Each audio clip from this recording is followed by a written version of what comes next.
Hello LAP, this is Brandon Rice here coming to you with your Chairman's Report, Thanksgiving edition. We'll start off with the orders. As of Monday morning, the order bank as it was sent to me was 16,403. So as of today, we should be just a little bit over 15,000 probably left to run. Tomorrow is the day before Thanksgiving. That is one of the 4 holidays in the year where the company can run a maximum of 8 hours prior to the shift. So tomorrow will be a maximum of 8 hours for both days and nights. Also tomorrow is the locally negotiated 45-minute lunch for both shifts as well. So you'll have an extended lunch period for both shifts. That should be happening. Should be happening at regular time too. We've done a very good job of making sure that those don't get moved because we know people order food, bring food in, things of that nature. For night shift, tonight, I've been asked, yes, holidays run midnight to midnight. So when you get in there tonight, if you all run the full 8 hours, anything after midnight is double time. I got asked that same question when I was in walking around Saturday night on night shift. On Saturday nights, Sundays run midnight to midnight as well. So for Saturday night, everything after midnight was double time. Holidays and Sundays are midnight to midnight in all scenarios. So anytime that your shift runs into that next day, you are collecting double time at that point. I talked about Thanksgiving. Thursday and Friday are both union negotiated holidays. Those will both be 8 hours of holiday pay. Nobody is required to work. I think we've got a few probably in trades in the shop that will be volunteering, but everybody else will be off. Anybody that wants to be off is going to be off. Enjoy that union negotiated holiday. Enjoy that extra time with your family and come back to us safe the way that you left.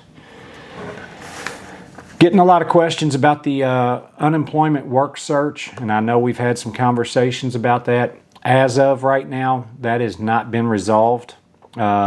We had a meeting last week with the unemployment office, several of the top executives there, and basically they explained to us what the laws were and told us that they have to follow those laws. So we're currently in the process of trying to get a meeting set up with some of the lawmakers now to see if we can get something done there, but current position at this point, the work search is still in place. We have not managed to get rid of that yet. One of the things that we did take away and clarify from that meeting last week, I know there's a lot of questions, a lot of back and forth. I want to clarify, profit sharing and vacation/personal time payouts are not counted as wages for that week. So in March, when we get our profit sharing, we will not have to report that as wages for unemployment. If you're June eligible and you have time payout in June, you will not have to report that for unemployment. So neither one of those situations are going to affect the state of Kentucky looks at wages earned for that week. So if you have a vacation scheduled next week and we're laid off, yes, you've got to report that.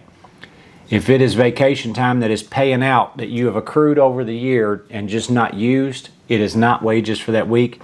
You're not required to report it. Want to let everybody know, was notified yesterday afternoon that KTP, they were able to get a posting over there for a few of their members that are from Michigan to go back home. They got that Rouge posting for Dearborn Truck, Dearborn Diversified, Dearborn Stamping, the one that closed for us. They got that put up. I think it's on a limited basis, but they were able to get it. Part of the deal on that was that they are going to take all 225 of our folks that signed up for KTP. So for anybody that signed up for KTP during the window, you are going to be going to KTP. Additionally, on top of that, we were able to get KTP to take all 58 of our TFTs. So all of the TFTs that have hired in the past couple of months, I've come in there and I've talked to your classes and I've given you the bad news that, well, I say that. You knew it coming in, but we talked about how these weren't permanent positions and I couldn't guarantee you work. And that hopefully when we went down and you went out, you would get a call back at some point from KTP or LAP. That's been resolved. After the Christmas holiday, you guys are going to end up reporting over there to KTP. You'll go right back to work over there. You'll continue to accrue your time towards your 9 months. So that's a big deal for those TFTs. Every one of them is going to be able to stay working. Nobody's going to get laid off. Don't forget, there's also a posting up for Indianapolis HVC this week. So that is for 2 openings. That closes tomorrow, Wednesday, November 26th at 5 p.m. If you are interested in Indianapolis HVC, you've got basically a day left to get signed up for that. Don't miss that. Had a couple questions yesterday. Don't know a ton about Indianapolis HVC.